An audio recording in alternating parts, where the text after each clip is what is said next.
Welcome to Crime, Corruption, and Cocktails, the true crime podcast where we look at cases of corruption and negligence and examine their historical and cultural implications. Today, I am drinking a hard cider. What do you have, Del? I am drinking a gin and tonic, and on this week's case, we are going to look at the international child abduction case of Sean Goldman. This case started an international child custody battle and brought attention to the struggles American citizens have when trying to gain custody of children from other countries. But first, let's get into some background on international child custody cases. In 1993, Congress passed the International Parental Kidnapping Crime Act, which created a federal international kidnapping offense, which made it a federal crime for a parent or other individual to remove or attempt to remove a child from the United States or to retain a child outside of the United States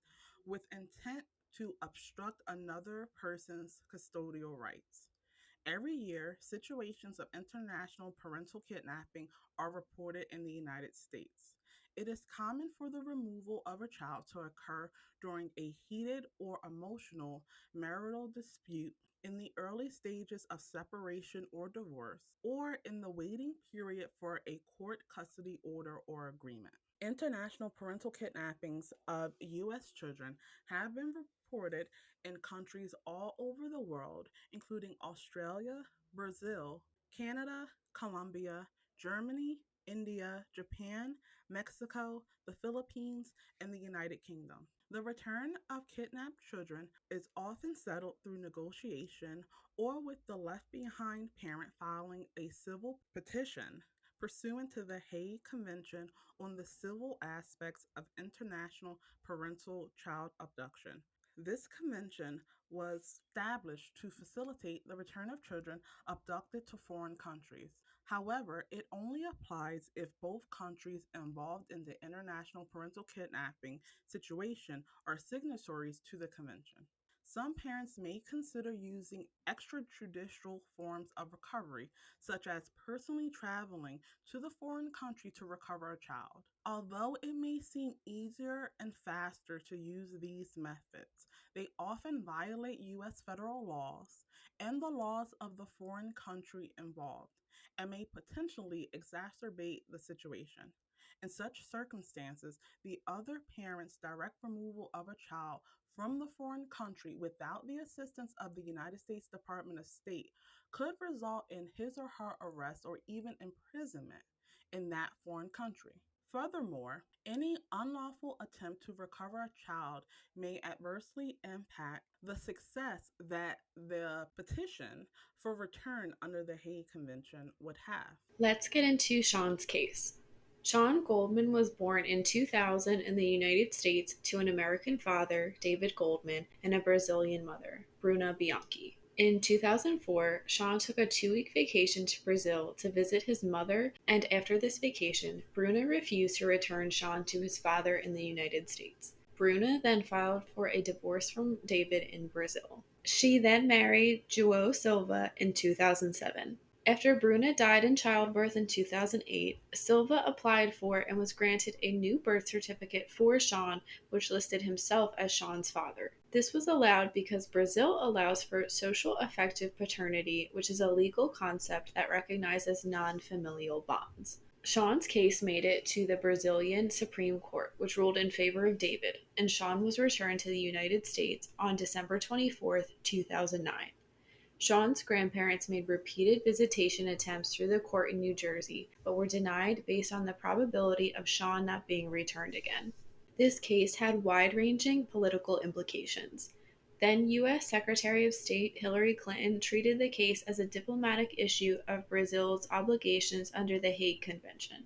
U.S. Congress introduced H.R. 2702, legislation to suspend Brazil's generalized system of preferences trading benefit. The case was also discussed on the U.S. House of Representatives floor with a statement from Congressman Chris Smith, a Republican from New Jersey. U.S. Senator Frank Lautenberg of New Jersey placed a hold on a trade bill which allows certain countries, including Brazil, to export certain products to the United States tax-free. So, Jenny, what do you think about this case? I had never really heard about this case until you had said you wanted to talk about it, Dell. And honestly, like the first thing that comes to mind is just like, I feel bad for Sean. It must have been so much for him to deal with at such a young age. The death of his mom, his parents getting divorced. He wanted to know where his dad was, and then being fought for, like pulled in different directions with both sides of his family. That's very complicated for any child to deal with. And, you have to wonder, has he heard bad stuff about his dad and bad stuff about his mom from their prospective families? Because they are taking a child away from someone. And it doesn't sound like David did anything wrong for his child to really be taken away from him. But then it's really nice to see Sean's stepdad want to have custody of him. It's, I'm sure, a very emotional thing, and I really can't imagine going through it. It's interesting that I feel like our government looked at it as more of like a trade issue, or it had like implications on trade. I don't really know if that's like the most effective way to look at it, but then I do think it is like a diplomatic thing. But when I think there's like big government involved, it is hard to really like feel the emotion, and you have to look at it more from like a law standpoint. But it's definitely not like a cut and dry case, I don't think. What about you? Yeah, I definitely agree with you. I just feel really bad for Sean. And I think that one of the things that really came out of this case was no matter which side got Sean, someone was going to be hurt. Someone was going to lose access to a family member that was precious to them. And in this case, although Sean was able to go back to the United States with his dad, you have his stepfather and you have his grandparents in Brazil now unable to have any type of real contact with him. Not to speak ill of the dead, but it is Sean's mother's fault. There was no evidence that David had any malicious intent against Bruna or Sean. And so the fact that she made the conscious decision to keep him in Brazil, despite the fact that it was previously agreed that he would go back to the United States, set all of this in motion. And now you have poor Sean in the middle thinking in his head, well, why did my mother want me to stay in Brazil and not go back to the United States? Why did my stepfather have to file for a new birth certificate that listed him as my father without any mention of his biological father? And present day Sean now has to think, how would my life have been different if my mom had co parented with my dad?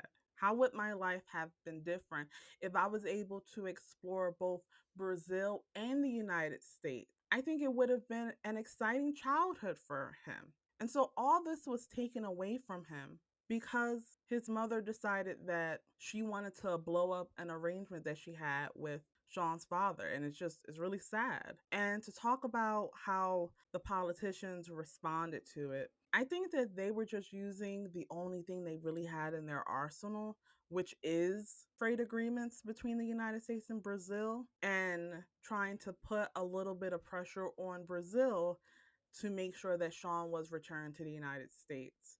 But we're going to get into this later. The US government has not been the most helpful when it comes to American citizens trying to have their kidnapped children returned from foreign countries. American parents complain that they are essentially alone when dealing with foreign courts and foreign legal systems.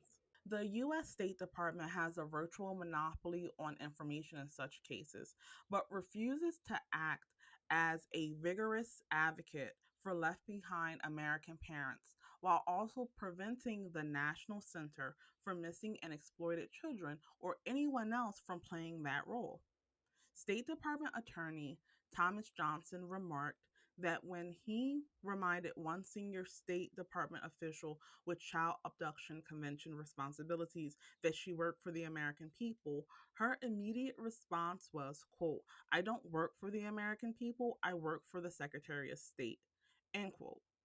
And this to me really demonstrated the department's inherent conflict of interest. The Department of State has a desire to maintain quote unquote good bilateral foreign relations. And that tends to override any assertive and effective advocacy on behalf of American citizens.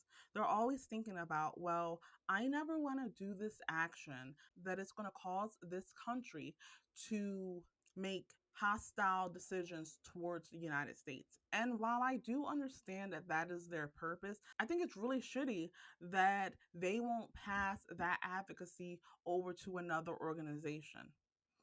The National Center for Missing and Exploited Children would be the perfect organization to handle these type of cases.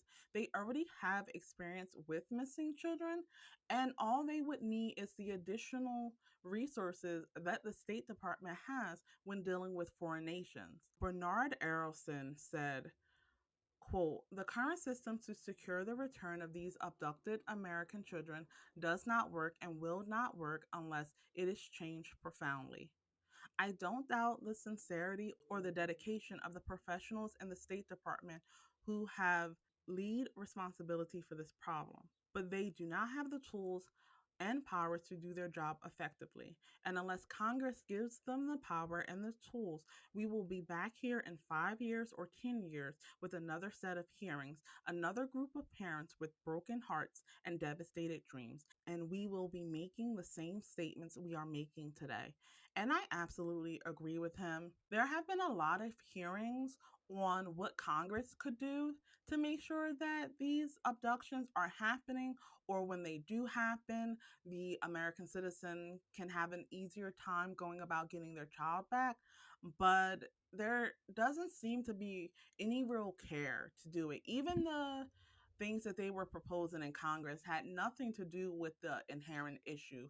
It was just, well, how can we put pressure on Brazil? There was also a lot of criticism of Hague. The primary intention of the convention is to preserve whatever status quo child custody arrangement existed immediately before an alleged wrongful removal or retention, thereby deterring a parent from crossing international borders in search of a more sympathetic court. The convention applies only to children under the age of 16. And Bernard Aronson said, quote, let me be blunt. A diplomatic request for which there are no consequences for refusal is just a sophisticated version of begging. And there are no consequences today for Brazil or any other nation which refuses to return American children, end quote. Jenny, what do you think can be done to reduce the likelihood of these types of abductions? I think it really starts with what Aronson said of having some kind of consequence. I don't know what that consequence should be, really, but you shouldn't just be allowed to take a child, even if it's yours, to another country with you and keep them. And custodial kidnappings are the most, prominent type of kidnapping. We don't have stats for international kidnapping, but I would think that's like a form of custodial kidnapping. And again, it does happen more than people think, more than what I think the media really likes to warn people of. But I think it's really important for these countries to have some type of better communication with each other, really. And I guess part of that is to have better rules and laws in place, because like we're saying, it does happen. It's not like it's not happening. Someone needs to be held accountable. There needs to be, I don't know, a negotiation process or something. But Dell, you mentioned getting the Center for Missing and Exploited Children involved. I think that would be great. They clearly know what they're doing. We talked about them a lot in our Johnny Gosh episode, so please go listen to that if you'd like to hear some more details. But they've saved thousands of children who were kidnapped, whether it was custodial kidnapping or foul play with a stranger, anything like that.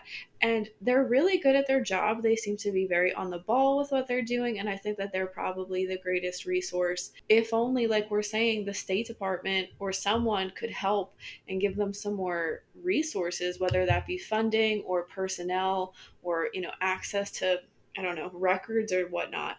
I think that they could really get the job done. What about you? Yeah, I agree with all of your points. It's a matter of wanting to do it. I think it's a matter of wanting to actually put the force of the law and your money into it. Because if you are willing to say Brazil is doing something wrong, we're going to not give them preferential treatment in trading. Why are you not using those same mechanisms to say we are going to increase our tariffs on Brazil until their non-compliance rate goes down. We are going to impose sanctions on Japan, on the United Kingdom, or any of these other countries that are utterly non-compliant when it comes to respecting the custodial agreements that the United States courts are passing. Antony Blinken is the new Secretary of State, and he said, quote, "We owe it to the families involved to strengthen our efforts to resolve and prevent international parental child abductions. I am committed, as are my colleagues in the Office of Children Issues and embassies and consulates around the world, to encourage these countries to take more effective measures to resolve cases of international parental child abduction, and in the cases of treaty partners to live up to their legal obligations." End quote. That wraps up this week's case. Thank you for listening. Let us know in the comments what you think about the Goldman abduction case and how the international community responds to these types of custodial disputes. You can read more about this case and how to support us in the links below. We will be back next week with a brand new episode focused on the strange spring of smiley face murders. As always, stay safe.